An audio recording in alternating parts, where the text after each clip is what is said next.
नमस्कार दोस्तों, मैं हूं रेलवे पॉइंट्समैन अंकुश। दोस्तों, हमारे एक वीडियो पे एक कैंडिडेट बहुत ही गुस्से से कमेंट कर रहे थे कि मैं बहुत दिन से कह रहा हूं कि जो दिव्यांग कैंडिडेट हैं उनके लिए रेलवे ग्रुप डी में या रेलवे में कैसा काम मिलता है, कौन सी पोस्ट मिलती है, उनको क्या काम करना होता है।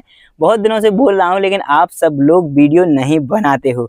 लेकिन दोस्तों, मैंने इनका जैसे ही कमेंट पढ़ा और मैंने इनको रिप्लाई भी दिया था कि मैं इस पे वीडियो जल्द से जल्द बनाऊंगा और आज मुझे टाइम मिला है तो मैं इस पे ए टू जेड सारी जानकारी आपको देने वाला हूं। दोस्तों, आप सबको पता होगा कि इंडियन रेलवे में हजारों पद ग्रुप सी के और ग्रुप डी के मिलाकर दिव्यांग कैंडिडेटों के लिए रिजर्व रखे जाते हैं। लेकिन ज्यादातर लोगों को ये पता नहीं होता है कि कौन कौन सी पोस्टें दिव्यांग कैंडिडेट के लिए रिजर्व रखी जाती हैं, इनको क्या काम करना होता है और असलियत में ये सिस्टम कैसे काम करता है। लेकिन आज की इस वीडियो में हम ए टू जेड सारी जानकारी इसके बारे में आपको देने वाले हैं, तो इस वीडियो को लास्ट तक जरूर देखना। और अगर ये वीडियो आपको हेल्पफुल लगे तो वीडियो को लाइक और अपने दोस्तों के साथ शेयर करना, और अगर अभी तक चैनल को सब्सक्राइब नहीं किया है तो सब्सक्राइब जरूर करना। चलिए शुरू करते हैं। सबसे पहले हम बात करते हैं कि कौन कौन से दिव्यांग कैंडिडेट के लिए रिजर्वेशन दिया जाता है। रेलवे में कम से कम 40% दिव्यांगता वाले कैंडिडेट को ही पीडब्ल्यूबीडी यानी कि persons with benchmark disability category के अंदर में रखा जाता है। और ये मुख्यतः 5 प्रकार के होते हैं, जिसमें सबसे पहला बीआई यानी कि विजुअली इम्पायर्ड। इसमें जो ब्लाइंड यानी कि अंधे या फिर जिनकी विजन लो होती है।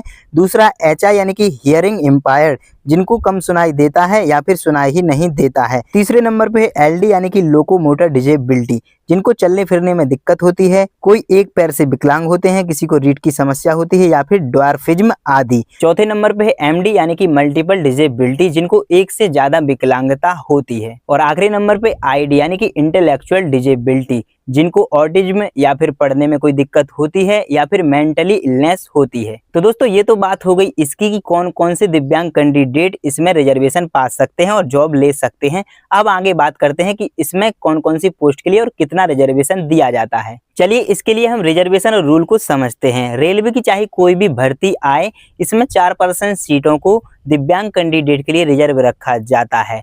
हर एक दिव्यांग कैंडिडेट के लिए इसमें अलग अलग हॉरिजॉन्टल रिजर्वेशन भी रखा जाता है, जैसे यूआर के अलग, ओबीसी के अलग, एससी के अलग और एसटी के अलग। ऐसे अलग अलग हॉरिजॉन्टल रिजर्वेशन दिव्यांग कैंडिडेट के लिए भी दिया जाता है। उदाहरण के लिए जैसे अभी 2024 की ग्रुप डी की वैकेंसी 32,438 पदों पे आई थी, उसमें 1860 पदों को पीडब्ल्यूबीडी वाले कैंडिडेट यानी कि दिव्यांग कैंडिडेट के लिए रिजर्व रखा गया था।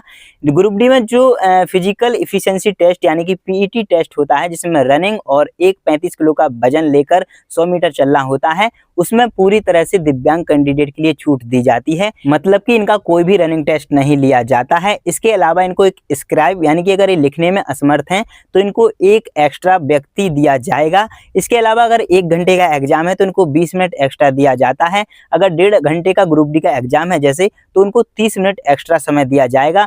मतलब कि जो पीडब्ल्यूबीडी वाले कैंडिडेट हैं उनको 120 मिनट का समय दिया जाता है, वहीं नॉर्मल कैंडिडेट के लिए 90 मिनट का समय दिया जाता है। तो दोस्तों, ये तो हो गई हमारी रिजर्वेशन और रूल्स की बात। अब आगे हम आपको बताते हैं कि कौन कौन सी पोस्टों पे इनको पोस्टिंग दी जाती है और कौन कौन से काम इनसे कराए जाते हैं।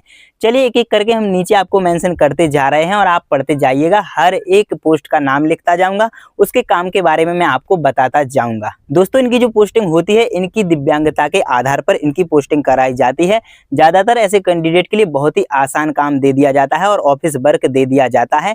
लेकिन और कहां पे भी इनकी पोस्टिंग हो सकती है, क्योंकि हर एक डिपार्टमेंट में ऐसे कैंडिडेट की पोस्टिंग कराई जाती है। एक एक करके आपको सारी चीजें समझ में आ जाएंगी। चलिए एक एक करके सभी पोस्टों के नाम और उनके काम के बारे में बताते हैं। और आगे इनकी बात करने से पहले मैं आपको बता देता हूं कि इनकी जो पोस्टिंग होती है, ये नॉर्मल कैंडिडेट की तरह ही इनकी पोस्टिंग का जो नाम है, इनका डिजिग्नेशन वो लिखा आता है। लेकिन इनसे काम एक नॉर्मल कैंडिडेट की तरह नहीं कराया जाता है। कौन सा काम इनकी कौन सी पोस्टिंग में कराया जाता है, चलिए आगे बात करते हैं। दोस्तों, ग्रुप डी के अंदर कई ऐसी पोस्टें और कई ऐसे काम आते हैं जिनमें शारीरिक मेहनत बहुत कम होती है।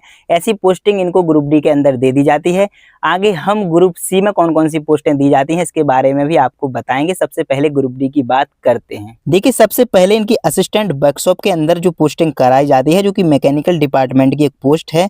इसमें जो ब्लाइंड कैंडिडेट होते हैं, लो विजन वाले कैंडिडेट होते हैं, हियरिंग इम्पायर्ड कैंडिडेट होते हैं और लोकोमोटर कैंडिडेट होते हैं, उनको असिस्टेंट वर्कशॉप के अंदर पोस्टिंग दी जाती है। और ये सिर्फ मशीनों को असिस्ट करते हैं और इनके जो मेंटेनेंस का रिकॉर्ड करना होता है, ये उस मेंटेनेंस को रिकॉर्ड करते हैं। दूसरी पोस्टिंग इनकी असिस्टेंट CNW के अंदर भी कराई जाती है, जो कि मैकेनिकल कैरेज एंड वैगन के अंदर डिपार्टमेंट के अंदर आती है।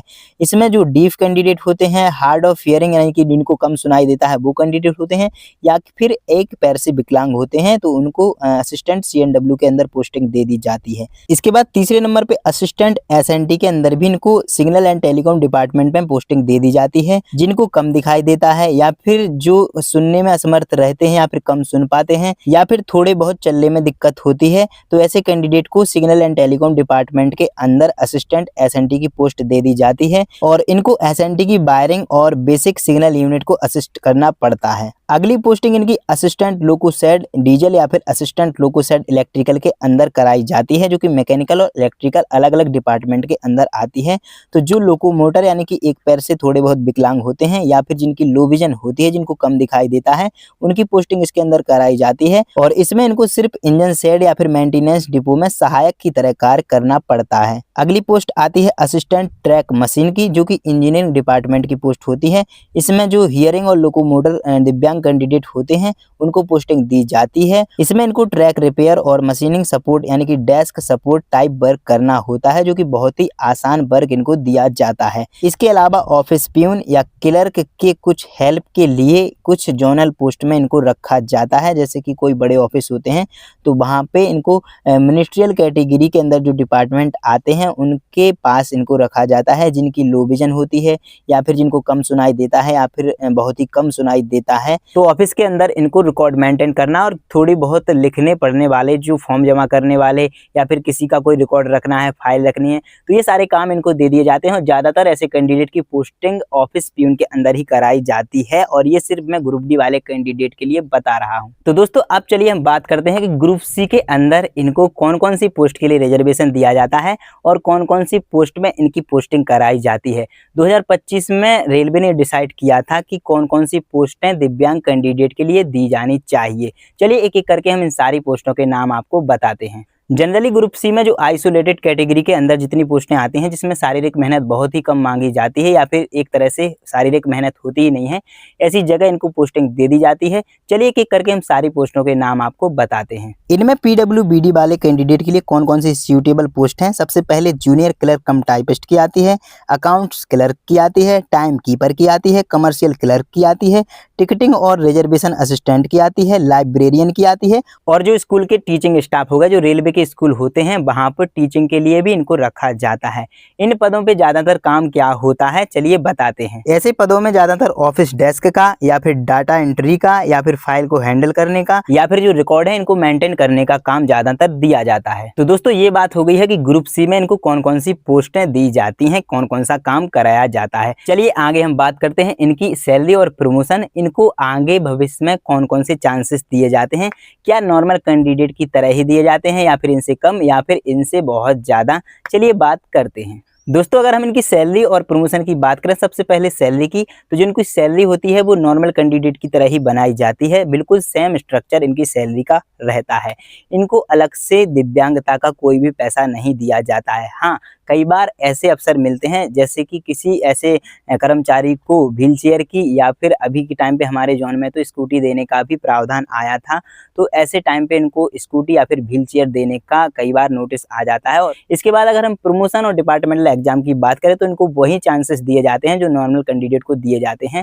प्रमोशन भी इनके इसी प्रकार होते हैं जैसे कि नॉर्मल कैंडिडेट के होते हैं। इनकी दिव्यांगता को ध्यान में रखते हुए उसी प्रकार की पोस्ट में इनको प्रमोशन दिया जाता है। इसके अलावा इनका जो प्रमोशन है वो नॉर्मल कैंडिडेट से बहुत ही ज़्यादा जल्दी हो जाता है।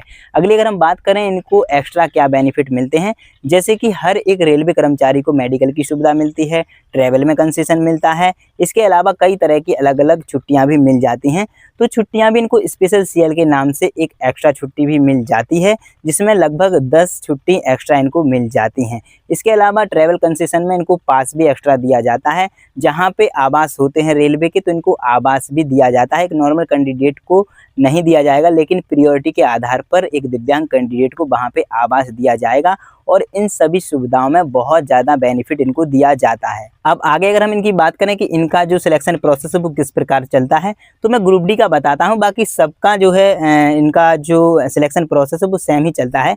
ग्रुप डी में थोड़ा बदलाव हो जाता है। जो इनका एग्जाम है CBT 1 का एग्जाम इनका भी होता है। इसके बाद जो फिजिकल एफिशिएंसी टेस्ट होता है वो ऐसे कैंडिडेट का नहीं लिया जाता है। सीधा जैसे एक्ट अप्रेंटिस वाले कैंडिडेट का डॉक्यूमेंट वेरिफिकेशन और मेडिकल लिया जाता है, तो उसी प्रकार से इनका डॉक्यूमेंट वेरिफिकेशन और मेडिकल लिया जाता है और इनकी पोस्टिंग कराई जाती है। दोस्तों ये तो हो गए सारे रूल्स और रिजर्वेशन की बातें। आगे हम इसकी रियलिटी बताते हैं कि सिस्टम के अंदर क्या रियलिटी इनकी चलती है, कैसे सिस्टम चलता है। पहले तो जो दिव्यांग कैंडिडेट हैं इनके लिए और भी कई तरह की पोस्टों पे इनको पोस्टिंग दे दी जाती थी, लेकिन इनकी सुविधाओं और इनकी समस्या को देखते हुए बहुत ही कम पोस्टों पे इनको पोस्टिंग दी जाती है, जिससे कि आगे जॉब करने में इनको कोई भी समस्या ना आए। चलिए एक एक करके इनकी ग्राउंड रियलिटी हम बताते हैं। देखो, बहुत से दिव्यांग उम्मीदवारों को वास्तव में कार्यालय, सिग्नल या मेंटेनेंस यूनिट में सपोर्ट के तौर पर रखा जाता है। कई बार पोस्ट प्रेफरेंस और जोन एलोकेशन पर काम की प्रकृति भी इनकी बदल जाती है। रेलवे यूनियन और HR विभाग दिव्यांग कर्मचारियों के लिए वर्ड मॉडिफिकेशन और ट्रांसफर सुविधा भी देते हैं। डॉक्यूमेंटेशन सही रखना और इंटरव्यू के दौरान मेडिकल फिटनेस सही साबित करना इनकी असली चुनौती होती है। तो दोस्तों ये थी रेलवे ग्रुप डी और रेलवे ग्रुप सी के अंदर रेलवे में कौन कौन से रिजर्वेशन मिलते हैं दिव्यांग कैंडिडेटों के लिए। जिस भी दिव्यांग कैंडिडेट को इसकी जानकारी नहीं थी, अब A to Z सभी जानकारी इनको उम्मीद है कि मिल गई होगी। बाकी जितने भी जानकार दिव्यांग कैंडिडेट हैं वो इस मौके का बिल्कुल फायदा उठाइएगा, क्योंकि इनका जो सिलेक्शन है वो बहुत ही कम मार्क्स में हो जाता है। क्योंकि जो दिव्यांग कैंडिडेट हैं वो पढ़ने में असमर्थ रहते हैं। शुरू से उनकी जो शिक्षा है वो उस हिसाब से नहीं चल पाती है जैसे कि एक नॉर्मल कैंडिडेट की चलती है, क्योंकि कई सारी चुनौतियों, कई सारी समस्याओं का सामना उनको करना पड़ता है। ये चीज़ हम फील नहीं कर सकते हैं, क्योंकि जिस पर ये चीज़ बीतती है सिर्फ वही कैंडिडेट इसको फील कर सकता है। तो दोस्तों इंडियन रेलवे में कई तरह के इस तरह के मौके दिव्यांग कैंडिडेट के लिए दिए जाते हैं। बाकी अगर मौका आपको मिल रहा है तो इनको बिल्कुल भी नहीं खोना चाहिए। अगर और कोई जानकारी आपको चाहिए है तो कमेंट सेक्शन खुला हुआ है। उम्मीद है कि आपको ये वीडियो पसंद आई होगी। अगर पसंद आई हो तो वीडियो को लाइक और अपने सभी दोस्तों के साथ शेयर जरूर करना। चलिए फिर मिलते हैं अगली वीडियो में, तब तक के लिए नमस्कार, धन्यवाद।